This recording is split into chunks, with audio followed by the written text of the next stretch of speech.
Hi everyone, today we're venturing more into the pediatric side of chiropractic care. So childbirth process itself is a very traumatic process for the baby, both the mother and the baby. So most people will think that a quick delivery will be a very good thing because it's less pain for the mother and it gets solved quicker, but then actually for the baby it might not be a very good thing. So for the childbirth process itself is the baby has to go through a lot of pressure, where it's a compression and decompression force as it passes through the birth canal. So if the delivery process is too quick, what happens is that the baby doesn't have enough time to actually adapt to that forces during the compression-decompression forces.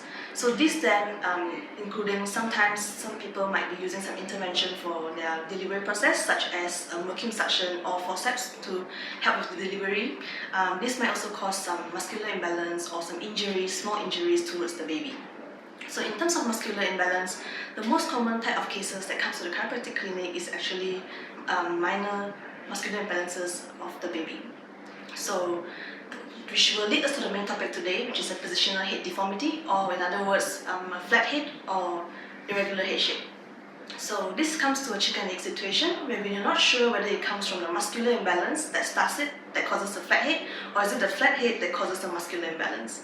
So for example, when the baby has some sort of a tightness on one side of the neck, for example, let's say on the left side of the neck, what happens is that because of the tightness, the baby will have a preference of turning towards one side, which is, let's say, they will prefer to turn to the right side, because if this side is tight, what it does is this muscle in particularly will pull your head in this direction. So if the baby finds it discomfort or uncomfortable to turn to one side or pain to turn to one side, the baby will then try not to turn to that side and only go towards the more pain-free side or comfortable side.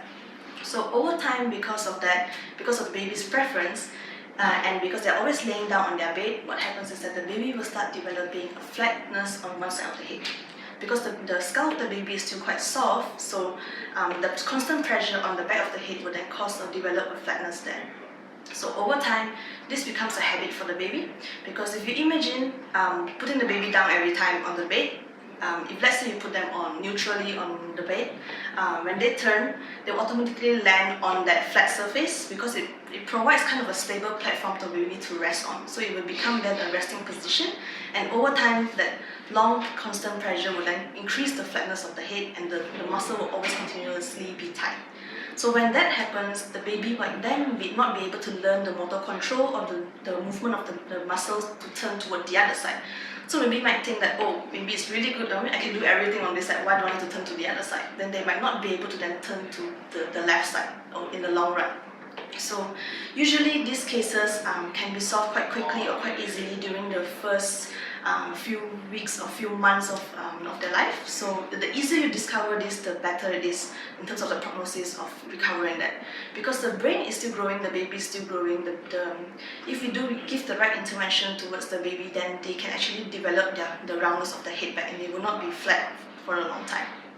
Okay, so as a standard for us, before we do and proceed with any assessment, no matter what they come in or what condition they come in with, we should always go through the history taking, as well as to go through their vital signs, such as taking their weight, their length, their head circumference, heart rate, breathing rate, temperature, all this just to make sure that we can monitor their growth process as well as their health as well.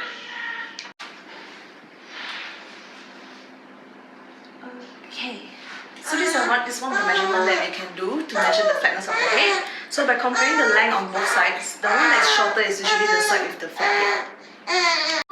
Okay, so after the assessment, usually you'll be able to identify which side the baby is finding it more difficult to turn towards to. So then with that, what we can do on our end is to go through the pediatric manual therapy, which is really gentle on the baby. It's just a gentle touch and hold, where the pressure that you press on the muscles is nothing more than how much you press it on your own eyeballs. Okay, so it will not hurt the baby at all.